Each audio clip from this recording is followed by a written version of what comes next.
you have your novena to God's love, the list of your dreams, please bring it out. I want to pray for your dreams. Kung wala naman, it's okay. I just want you to surrender all your prayers and dreams. Together as one family, we pray for our dreams. Jesus, we surrender to you these dreams. We always believe that these dreams are the dreams you have planted in our hearts. Use these dreams, O Lord, not just to bless our life, but most importantly, bless the people who surrounds us. Jesus, we trust you that in those darkest moments wherein we are doubtful, we are hesitant, we trust you that you will always provide and you will make these dreams come true. In Jesus' name we pray. Together we pray our favorite prayer at the feast. Today I receive all of God's love for me. Today I open myself to the unbounded, limitless, overflowing abundance of God's universe. Today I open myself to God's blessings, healing, and miracles. Today I open myself to God's word so I become more like Jesus every day. Today I proclaim that I am God's beloved. I am God's servant. Sigaw mo! And because I am blessed, I am blessing the world. In Jesus' name, amen and amen. Welcome to Face the Bupan. I want you to greet the people na katabi mo. Tell that person, you are the light of the world. Come on, for 30 seconds.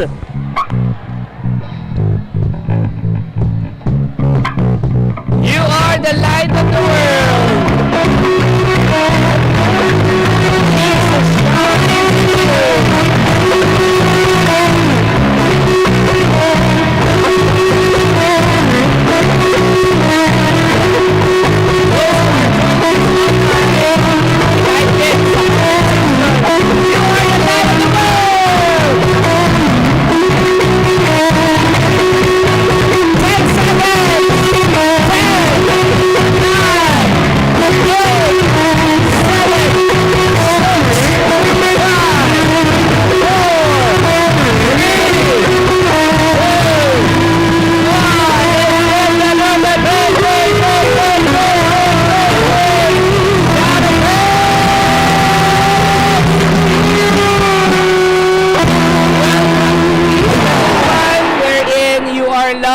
And where love leads, dito po, pamilya po tayo. Dito po, okay lang umiyak. Okay lang maging mahina. Kasi kasama mo kami. Pakisabi nga sa katabi mo, okay lang. Okay lang. Meron po ba mga first-timers na kasama natin ngayon? Huwag po kayo maiya. Pakitaas po ang kamay. Or if ever there are first-timers, meron po. Yeah, welcome po. Welcome po, Nay. Welcome sa Feast ng Bupan. Mamaya po, meron po kaming regalo sa inyo. After the feast, ipagdadasal ko rin po kayo. Kita-kits na lang po tayo dyan. Also, those who are joining us for the first time online sa YouTube o sa Facebook, maraming salamat. Okay lang din po ba na paki-comment sa may comment section, #first-timer. At kung taga saan kayo. Meron din po tayong mga online servants na magwe-welcome sa inyo dyan. Again, thank you for joining us. Alam ko, December na. At pag December na, busy na ang lahat. Pero still, you are here every Sunday. You are committed to be here every Sunday. Maraming salamat. And you know what? Sige, palapakan nyo si Lord. Napapangiti nyo si Lord. Bakit? Ano nyo kung bakit? Kasi every Sunday, lalo na every Sunday, you are putting Him first. Mapa-Christmas season yan o ordinary season, you are putting Him first. Inuna nyo siya bago kayo umattend ng Christmas party. Inuna nyo siya bago kayong manood ng sine. Inuna nyo siya bago kayo pumunta ng beach. and God is smiling. Pakisabi nga sa katabi mo, ang Diyos gumingiti dahil sa'yo.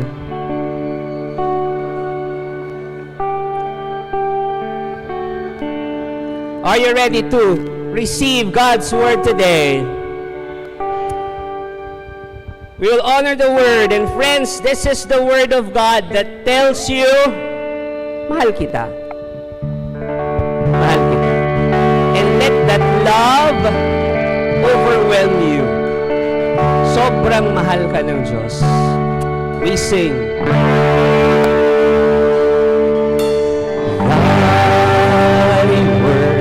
Is a lamp unto my feet and a light unto my path. Okay, upo muna tayo. Mamaya po ulit patatawin ko kayo.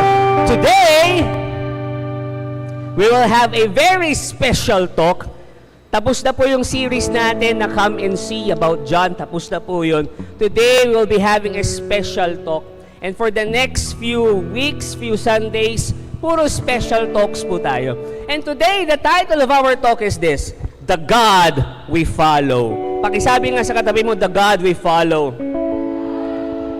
Today, by the way, yung mga nandito po sa City Mall, feel free na pumasok po dito and join us. And I always believe then na whatever nasasabihin natin in this feast, buong City Mall, kung naririnig nyo to, para rin sa inyo to. Today, pag-uusapan natin ang genealogy ni Jesus. Sabihin nyo nga, genealogy. Ano ang Tagalog ng genealogy? Sinearch ko sa Google, sinearch ko sa internet, ang Tagalog ng genealogy ay talaangkanan. Sabihin nyo nga, talaangkanan. Pwede rin sabihin angkan. Angkan na lang para mas madali. Angkan. Ang genealogy ay angkan. Sino po sa inyo ang may angkan? Taas ang kamay. Yung iba nagdalawang isip pa. Wala kayong angkan? Saan kayo galing? Yun po ang pag-uusapan natin ngayong umaga sa ating special talk. Yung genealogy or talaangkanan or angkan ni Jesus. Brother Bars, bakit yun ang pag-uusapan natin? Pwede bang pag-usapan na lang natin Christmas bonus? Love life na lang?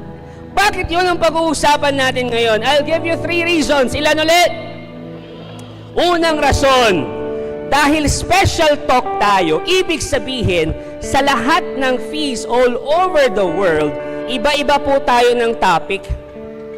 It's the feast builder na nag-decide kung ano ang topic na ibibigay niya based na rin sa pangangailangan ng feast niya. Pero hindi ko naman siya basta-basta pinili lang, ipinagdasal ko rin. Sabi ko, Lord, anong magandang message na ibibigay natin sa special talk natin this Sunday? And then, ang sabi niya, sumagot siya, genealogy. Naniniwala ako na may rason ng Diyos kung bakit yun yung ibinulong niya na topic natin for today. The genealogy of Jesus. Bakit? Alam niyo kung bakit? Kasi po ang genealogy, makaka-relate tayong lahat. Bakit? Kasi ang genealogy tungkol sa pamilya. Lahat po tayo may pamilya. Tama? And that's the second reason kung bakit genealogy ang pag-uusapan natin. Kasi lahat tayo dito makaka-relate. Kahit yung mga nasa food court, nandun sa parking, makaka-relate kasi lahat tayo may pamilya. Usapang pampamilya tayo. Pangatlong rason na ito, naniniwala ako na sa genealogy story ni Jesus, meron siyang nais ipahiwatig na message sa ating lahat. At yun yung pag-uusapan natin mamaya. Para sa inyo, para sa pamilya ninyo, meron siyang importanteng mensahe sa inyo. Na kapag narinig natin yon, it can change the course of our lives. It can change our families. So, pwedeng mag-request. Okay lang? Pwedeng i-open nyo yung mga puso ninyo to God's Word today para mabago niya kayo. Para mabago niya ang pamilya ninyo. And okay lang din na kapag in this feast, dahil nga pag-uusapan natin ay genealogy, huwag din po kayong matutulog. Pakisabi sa katabi mo, huwag kang matulog. pakinggan mo yung mensahe ni Lord. Imagine nyo na lang, nagsasalita si Lord, tapos matutulog ka, di ba? Speaking of tulog, yung genealogy kasi, isa yan sa mga ayaw, quote and quote, na gospel ng mga churchgoers. Bakit? Alam niyo kung bakit? Kasi daw boring. Kasi daw nakakaantok. Yung iba nagsasabi, bakit kailangan pang basahin yan? Ano ngayon? Usually binabasa to sa second day ng Misa de Gallo.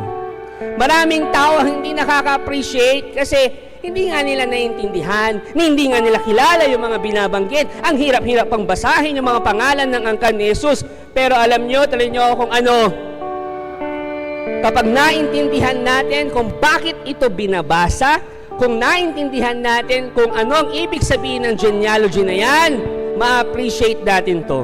At kada second day ng simbang gabi, pag binabasa ang gospel, hindi ka na inaantok.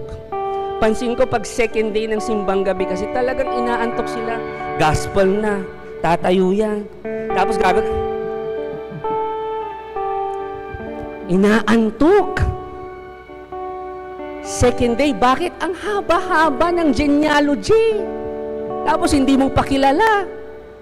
Mabuti kapag ang kilala mo yung mga nagte-trending ngayon. Gustong-gusto mong pag-usapan. Pero pag genealogy, ayaw mo. Antok na antok ka. Pero sana, in this talk, we will appreciate more the genealogy of Jesus.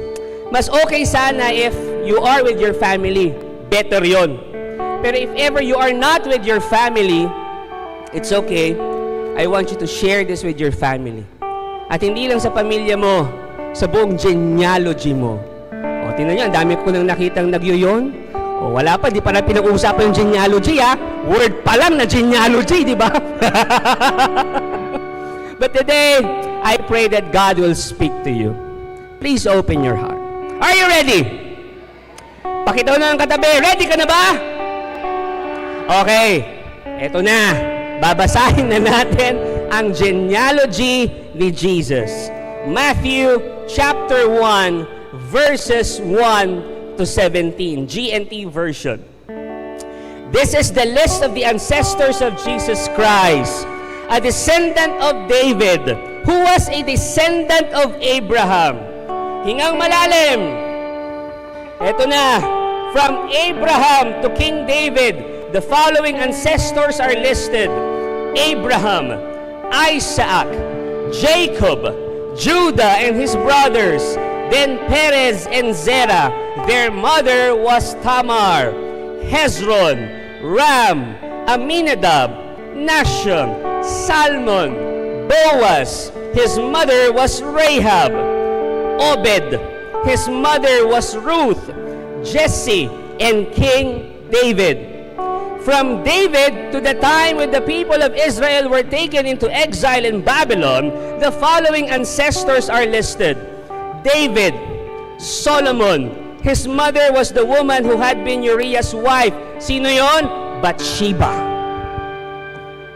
Rehoboam, Abijah, Asa, Jehoshaphat, Jehoram, Uzziah, Jotham, Ahaz, Hezekiah, Manasseh, Ammon, Josiah, and Jehoiakim, and his brothers. From the time after the exile in Babylon to the birth of Jesus, the following ancestors are listed: Jehoiakim, Shealtiel, Zerubbabel, Abiud, Eliakim, Azor, Zadok, Akim, Eliud, Eleazar, Mathan, Jacob, and Joseph, who married Mary, the mother of Jesus, who was called the Messiah. So then there were 14 generations from Abraham to David, and 14 from David to the exile in Babylon, and 14 from then to the birth of the Messiah. May I invite everyone to please stand. Let's pray. Jesus, we open our hearts to your word. We open our hearts to your message. Jesus, hindi namin kilala most of the characters in your genealogy, but We know, Lord, you will use them to speak something in our hearts. Jesus, we are ready. We are ready for your message. Speak to us today. Speak to us. In Jesus' name we pray. Amen.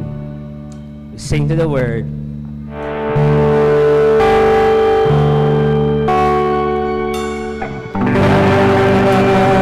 word is a lamp unto my feet and a light unto my path.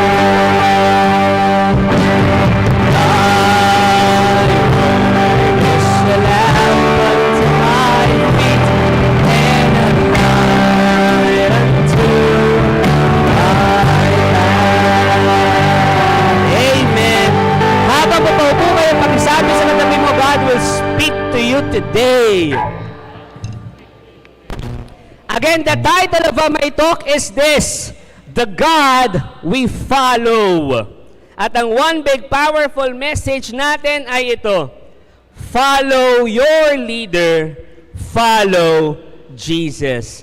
Pakihawakan ng kamay ng katabi, siguraduhin mong kakilala mo yan, pag hindi, magpaalam ka. Sabihin mo, follow your leader, follow Jesus. Pwedeng magkwento.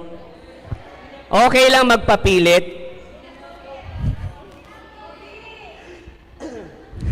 Ang galit kayo Minsan, bumiyahe kami ng misis ko kasama yung side niya. So, yung lola niya, and yung mga pamangkin niya, pamangkin namin.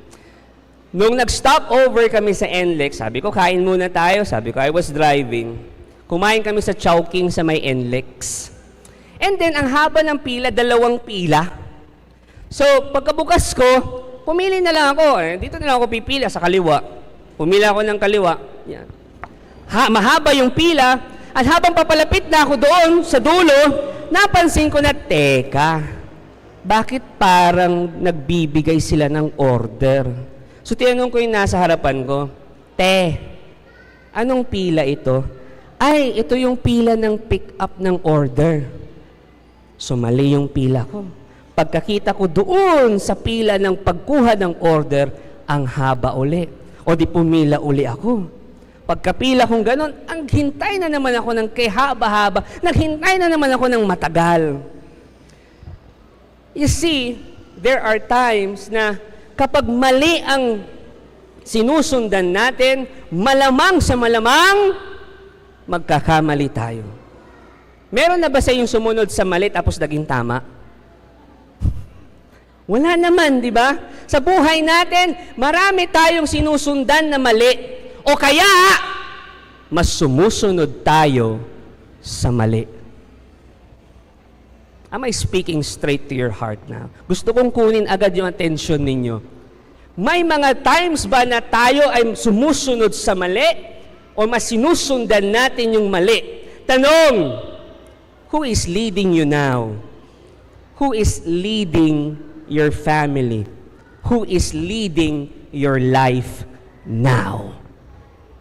I want you to ask yourselves, sino ba ang nagli-lead ng buhay mo ngayon? I want you to answer that question in your mind. Mag-reflect kayo, sino nga ba ang leader nyo ngayon?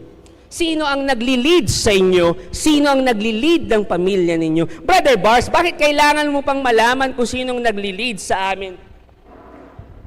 Busog. Kung sinong nagli-lead sa pamilya namin, tanungin nyo akong bakit? Yung mas malakas. Because you become who you follow. I want you to absorb that. Kailangan kong malaman, kailangan natin malaman, sino ba yung leader mo?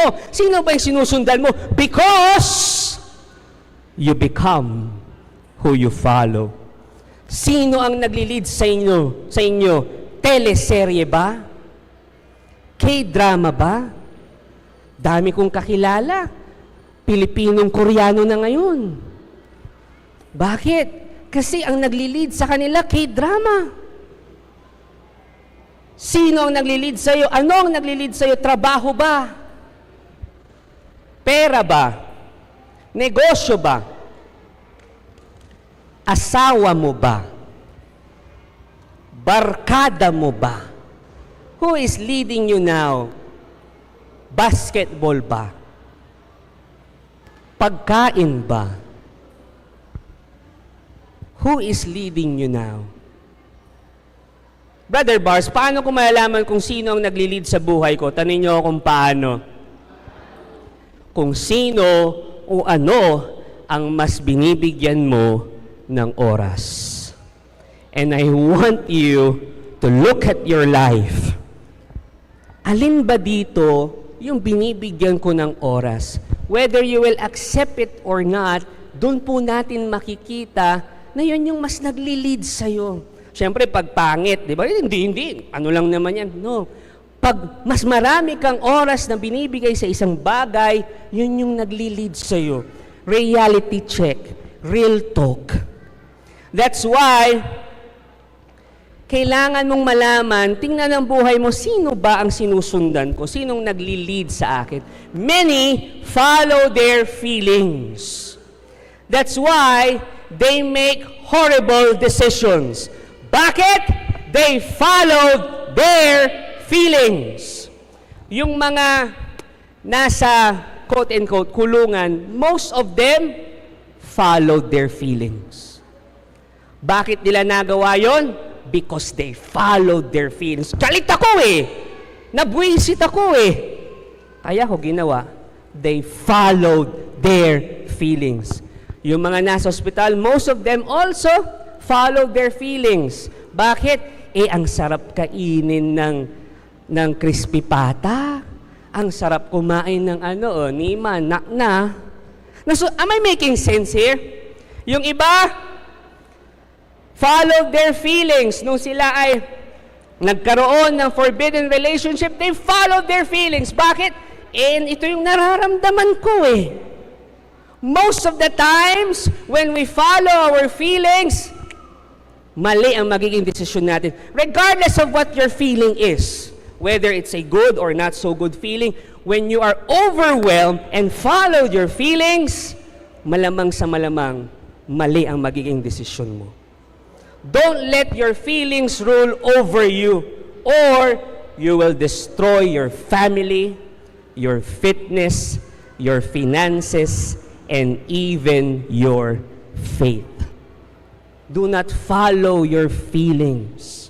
Many naman follow their traumas. Because of the pain na pinagdaanan nila, nasaktan sila dati eh. At yung mga sakit na to, ang nagbigay, parents nila, ex nila, jowa nila, asawa nila, kaibigan nila, boss nila, kasama nila sa trabaho. At dahil nasaktan sila, sabi nila, ayoko na, stuck na ako dito. They allow the ghost of their past pain to be their leader. Yung hindi na sila mag-move on, so sinong sinundan nila? Sinong naging leader nila? Yung trauma nila, yung pain nila. Naalala ko, merong isang lalaki, anak, sabi niya, Nay! Tanong niya sa nanay niya, Nay, gwapo ba ako? Sabi nung nanay, tanong mo doon sa girlfriend mo, Nay, wala akong girlfriend. O, so alam mo na ang sagot. Di ba traumatic?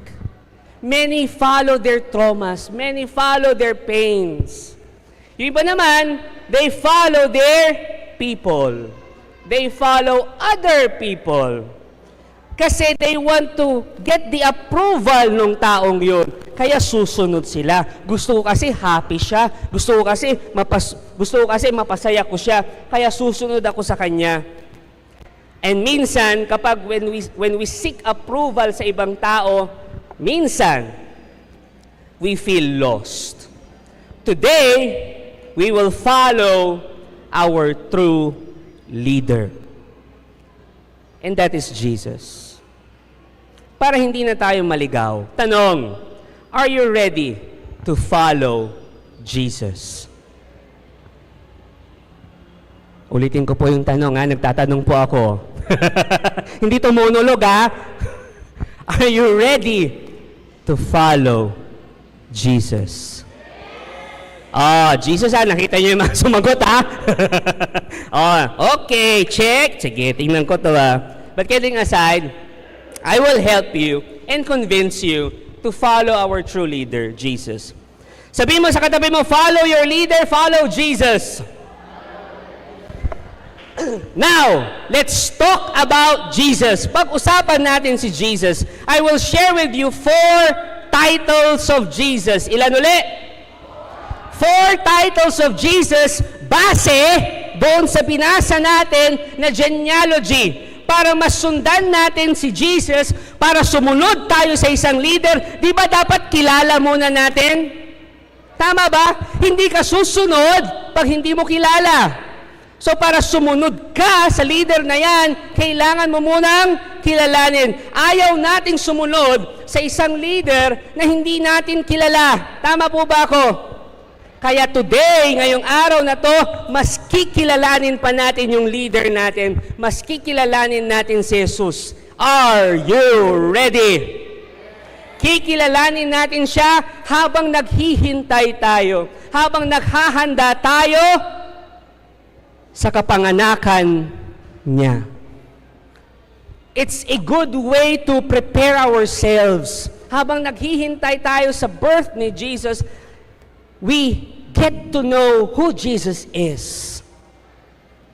At kapag mas nakilala natin siya, confident na tayo, komportable na tayong sumunod sa Kanya.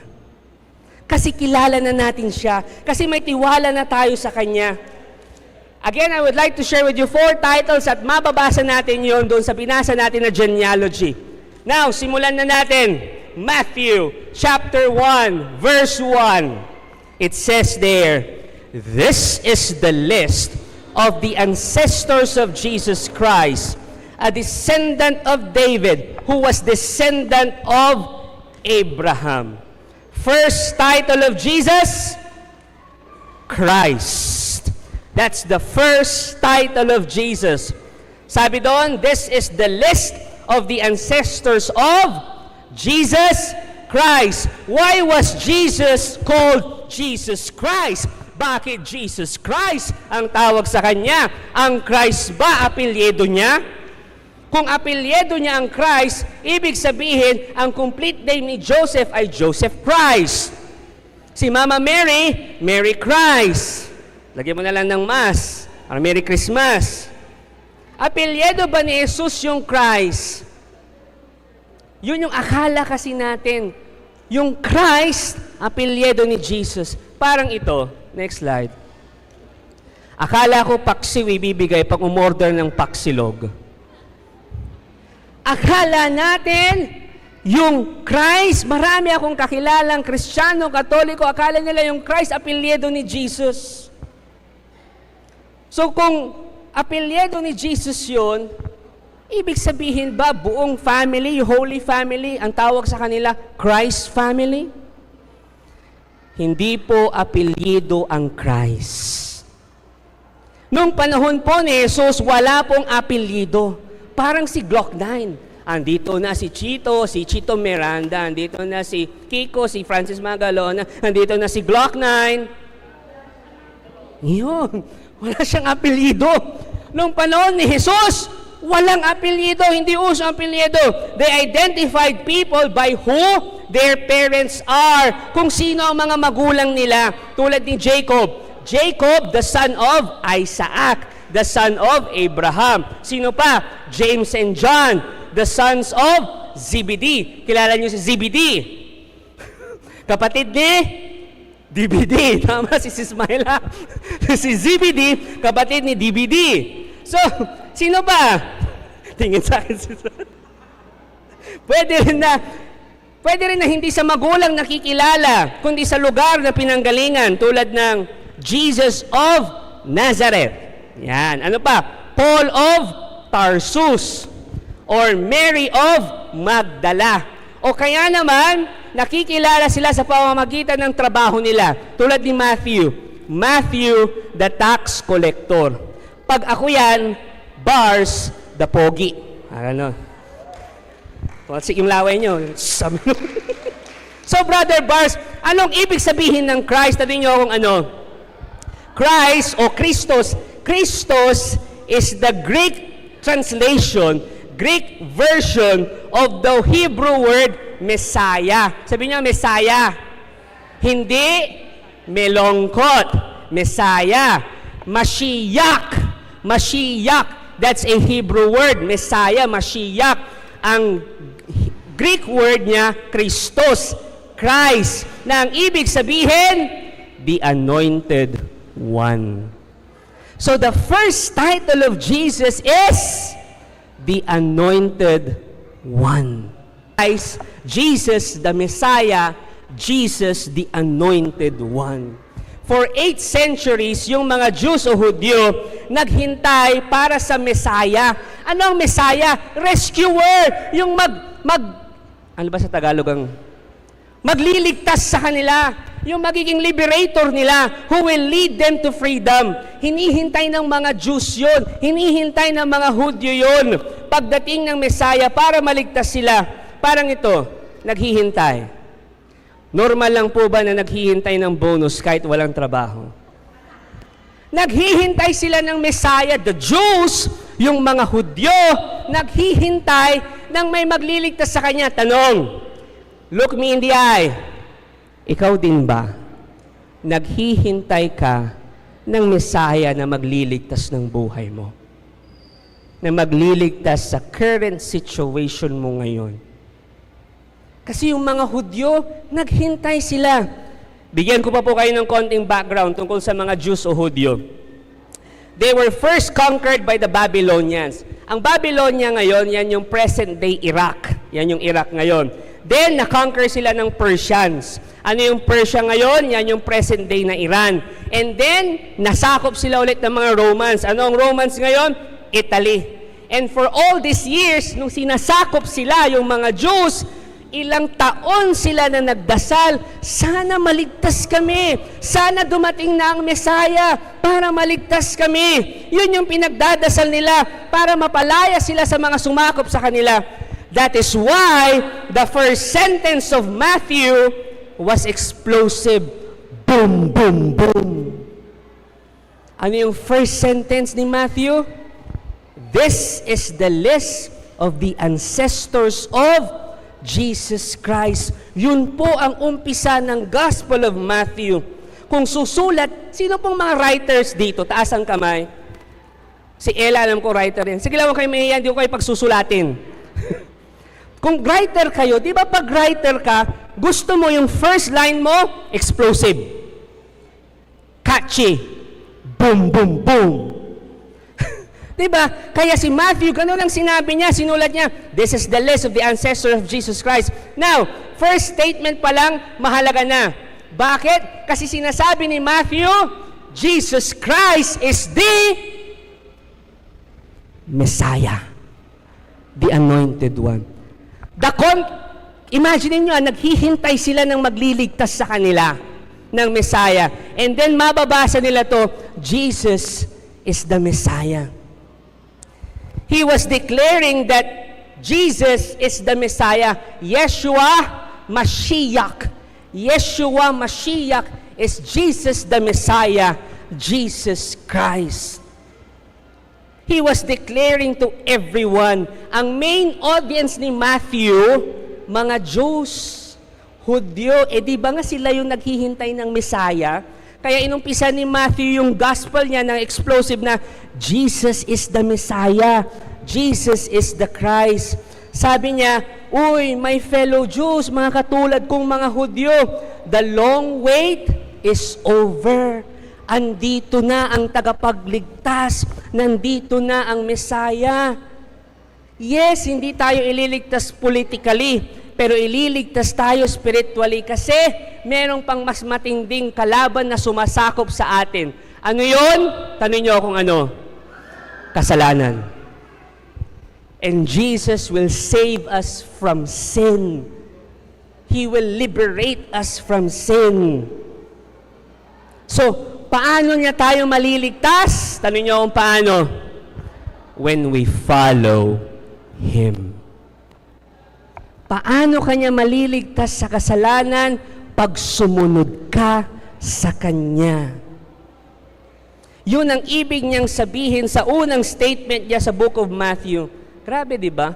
Unang statement pa lang, ang lalim na, ang tindi na. Sinasabi niya, ang tagal niyong hinintay yung tagapagligtas, eto na yun. Malaking bagay sa kanila yun. Now, let's be practical naman. Think about this. Are you enslaved right now? Meron bang umaalipin sa yung maling gawain? Meron bang umaalipin sa iyo na kasalanan ngayon? Meron bang umaalipin sa iyo na bad habit ngayon? Alipin ba kayo ng isang bagay, ng isang kasalanan o ng maling gawain? Is there anything controlling you other than God? Oh. Huwag lang kayong makinig, ha? I want you to ask yourself, is there anything controlling you other than God? Yung malaking utang mo ba, yun ang kumokontrol sa'yo? Yung pride mo ba, yun ang kumokontrol sa'yo? O kaya naman yung kasakiman mo, is lust controlling you? Yung bisyo mo ba, yung trauma mo ba, yung pain mo ba, kinokontrol ka ba ng kasalanan mo? Kinokontrol ka ba ng paborito mong kasalanan? Is there anything controlling you other than God? My dear Feast Dagupan family, kapag may yes kang sagot sa mga tanong ko o kaya sa mga sinabi ko, listen to this. Mahal ko kayo, but I need to say this. There's a false king in your life. Kahit na you declare na Jesus is my King, pero pag may ibang kumokontrol sa inyo, sorry to say, there's a false king in your life. And here's my suggestion. Anong gagawin mo? Kick them out. Dethrone them. Those things that are controlling you na alam mo naman sa sarili mong hindi na nakakabuti, kick them out. Dethrone them. Do not let them be the king of your life. May solusyon ng Diyos. He sent you a Mashiach, a Messiah, isang tagapagligtas, and His name is Jesus. He will save you.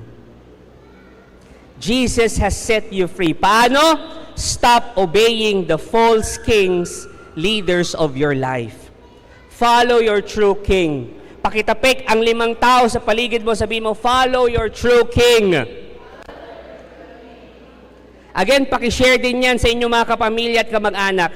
What's the first title of Jesus?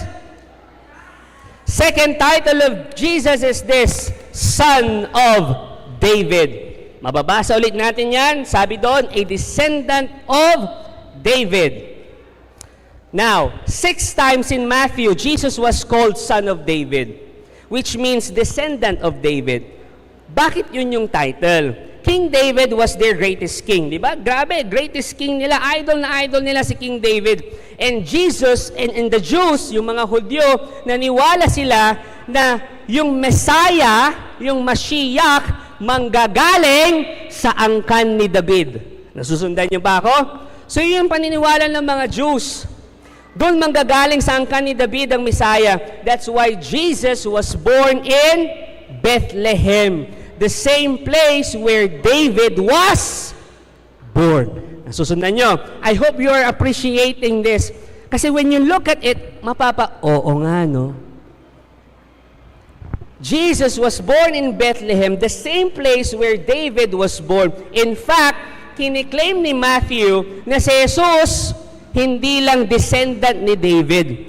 Kiniklaim ni Matthew that Jesus is the new David that Israel was longing for. Yun yung claim ni Matthew. Brother Bars, paano mo naman nasabi yan? Eto na. Mas interesting to. Kapag babasahin nyo yung buong genealogy na sinulat ni Matthew, tig-14 yun. Bilangin nyo mamaya pag uwi ninyo, tig-14 yun. Matthew 1, Verse 17, basahin natin. So then, there were 14 generations from Abraham to David, and 14 from David to the exile in Babylon, and 14 from then to the birth of the Messiah. Now, eto na, interesting. Sa Hebrew po, letters and words may numerical value. Ibig sabihin, may katumbas na number yung mga letters at saka words. Ang mga mahalagang pangalan at salita ay may katumbas na number sa Hebrew. Parang, wag na, iba na. So, eto, tingnan natin yung numerical value ng name ni David. Ang pangalan ni David, ang spelling talaga ay D-W-D.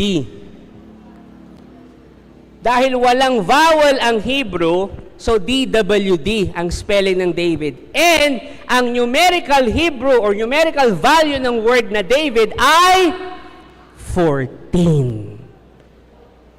Kuha nyo.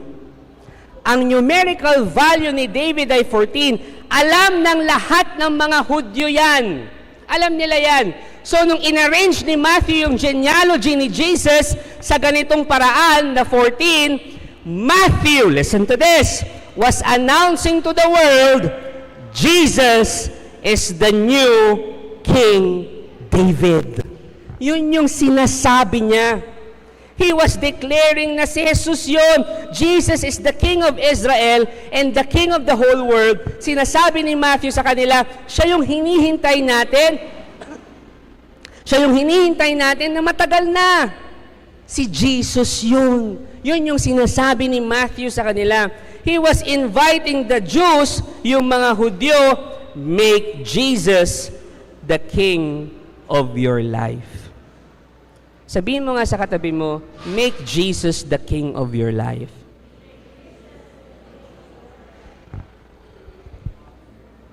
Let me ask you, who is the King of your life? Mini recollection na din to, Who is the King of your life? Sino ba ang bida sa buhay nyo? Listen to this. Huwag niyong palagpasin to, This is powerful. If Jesus is not the Lord of all in your life, then He is not Lord at all in your life. I want you to absorb that. Gusto mong picturean mo. If Jesus is not the Lord of all in your life, He is not Lord at all in your life. Kung si Jesus hindi Panginoon o bida sa lahat ng aspeto ng buhay mo, hindi talaga siya Panginoon ng buhay mo. All aspects of your life, Jesus must be King. So I want you to look at your life again. Tanong, is Jesus really the leader in your life? Pakinggan niyo po mabuti ito mga kapatid, Following Jesus. Kahapon, nagkaroon ng Jesus encounter. And we had 20 who said yes to the Lord. Palapakan naman natin sila. We have 20. Are you ready to say yes to the Lord? Yes, Lord! Ganun sila. Nag-yes talaga. But listen to this. Pakinggan nyo mabuti ito, Following Jesus is not just saying yes. Following Jesus is not just saying, yes, Lord, I will follow you. It's not just saying yes to the Lord. Minsan, madali yung yes Diba? Ready ka nang i-follow si Lord? Yes! Diba? Ang dali ng yes. But listen to this. Alam niyo kung anong mahirap na parte in following Jesus? Tanong niyo kung ano. It's saying no to the familiar. Brother Bars, ano ibig sabihin yun? It's saying no to sin. It's saying no to having or being an porn addict. It's saying no to lagay. It's saying no to sin. Nasusundan niyo ako? Sige nga, I want you to look at your life. Di ba ang daling sabihin, yes, Lord! Pero pag nandyan na, okay. Yun ang mahirap in following Jesus. It's not the yes, Lord, but it's the no to sin. That's the hardest part in following Jesus. Yung sasabihin, yes, Lord, susunod ako sa iyo. Madali lang yun eh. Ang mahirap, yung mag-no ka sa nakasanayan mong mali. Yun ang mahirap. Nasusundan niyo pa ako? My question for you is this. When you make decisions, who calls the shots? Kapag kayo ay nagbibigay ng desisyon, kapag kayo ay magdedesisyon, kanino nyo binabase? What's the first title? Christ. Second title? Son of David. Third title of Jesus. I hope sana mas nakikilala nyo si Jesus. Because my goal for this special talk is, after this talk, okay, Brother Bars, I will follow Jesus. Kaya pinapakilala ko sa inyo who Jesus is, who our leader is. Third title of Jesus is this, Son of Abraham. Babasa ulit natin, first line, who was a descendant of Abraham. Ano lang yan, tuloy-tuloy. Abraham was the father of all Jews. Lahat ng Hudyo, Abraham was the father of all Hudyo. Bago dumating si Abraham, lahat ay may Gentiles o Hentil. Hindi pa sila Hudyo. So, when Matthew says Jesus was the son of Abraham, he was saying that Jesus was a descendant of Abraham and that he was a Jew, na Hudyo si Jesus. Sinasabi niya dyan, si Jesus, Hudyo rin, na hinihintay ninyong Messiah. Ibig sabihin, God's epic story continues in Jesus. Brother Bars, anong ibig mong sabihin? Nagpapatuloy yung magandang kwento ng Diyos kay Jesus. God chose Adam to live in the Garden of Eden, tama? But Adam failed, pumalpak. God chose Abraham naman, isang Adamic figure, to rebuild Eden for everyone. Pero, pumalpak pa rin. Again and again, this Jewish family failed, but God did not give up. At sa wakas, ang pinadala niya si Jesus.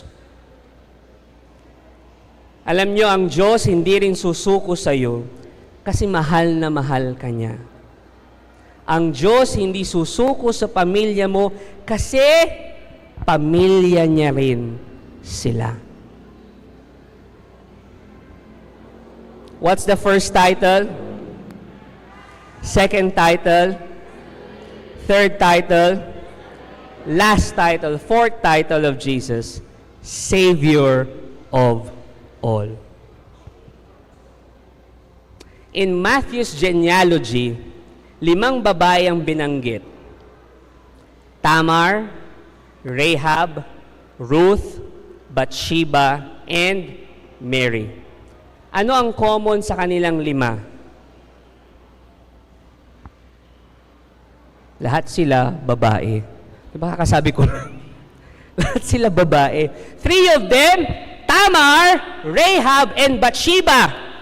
Ay, grabe ang past nila. Malala ang past nila.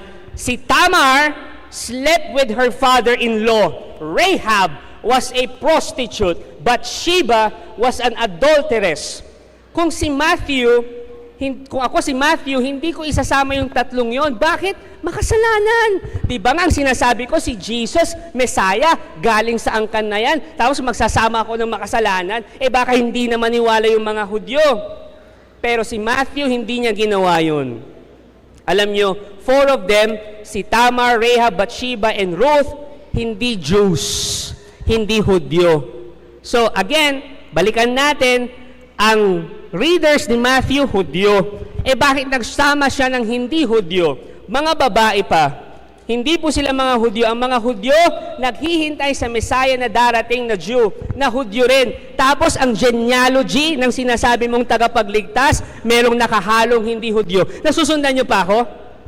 Now, nagpapakita lang na yung paghalo ng hindi Hudyo, ipinapakita ni Matthew that Jesus is the Messiah, not just for the Jews, but the Messiah for all. Sinasadya yan na isulat ni Matthew. Kasi nga, ang Diyos, hindi lang para sa Jews. Ang Diyos para rin sa mga Gentiles, para sa lahat. Yun yung ibig sabihin ni Matthew. Jesus is the Savior of all.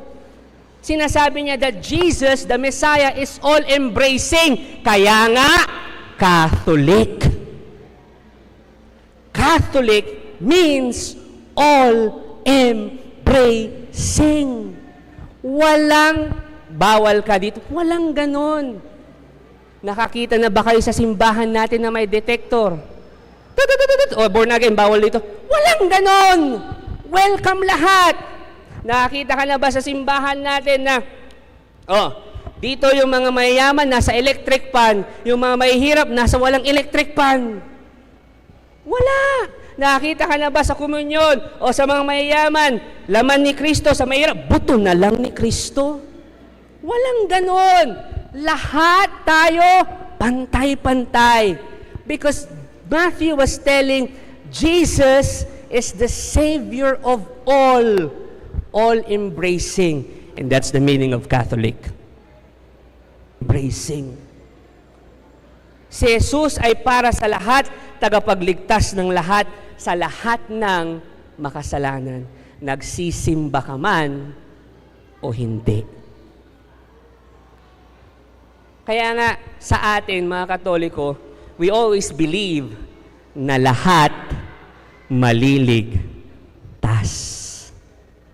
Because Jesus is the Savior of all.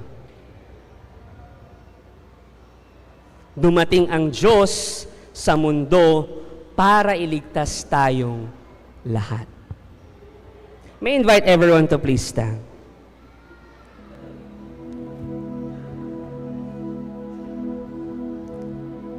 Importante ang genealogy.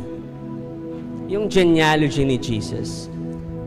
It's really important kasi bawat pangalan na nandoon, kahit mahirap banggitin, always lead to the real king, the leader, and that's Jesus.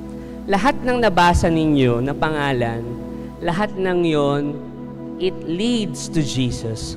All the names na mababasa ninyo, papunta lahat kay Jesus. Ang buong genealogy ay tungkol kay Jesus. Ang buong genealogy ay tungkol sa pagmamahal niya.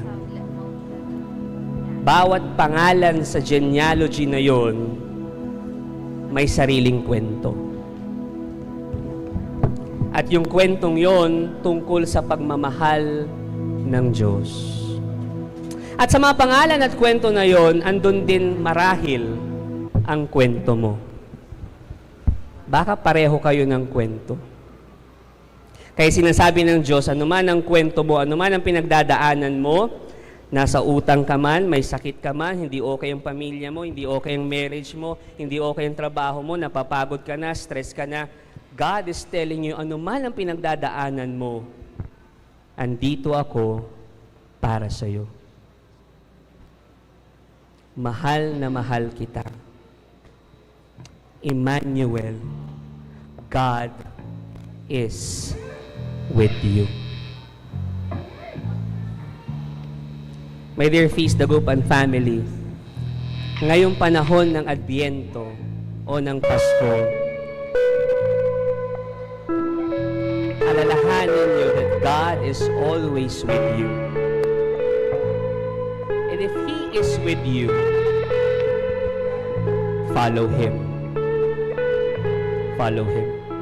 If you make Jesus the King of your life and follow Him, maniwala ka, He'll turn your life upside down. Babaguhin niya ang buhay mo at yung sitwasyon mo for the better. He will bless you more, hindi lang para sa sarili mo, kundi para rin sa iba. My dear Feast Dagupan family, as we wait for the birth of Jesus, we prepare ourselves. Ipinakilala ko na siya sa inyo. The decision is yours. Huling tanong, will you follow the true King. Will you trust Jesus? Will you surrender your life and be more blessed? Ano ang naghihinder sa'yo para sumunod sa Kanya? Offer that today. Surrender it to Jesus. If this is your first time, I want to lead you into a prayer. If this is your first time that you will surrender your life to Jesus, thank you very much. If this is the end time, every Sunday ginagawa natin to, maraming din salamat.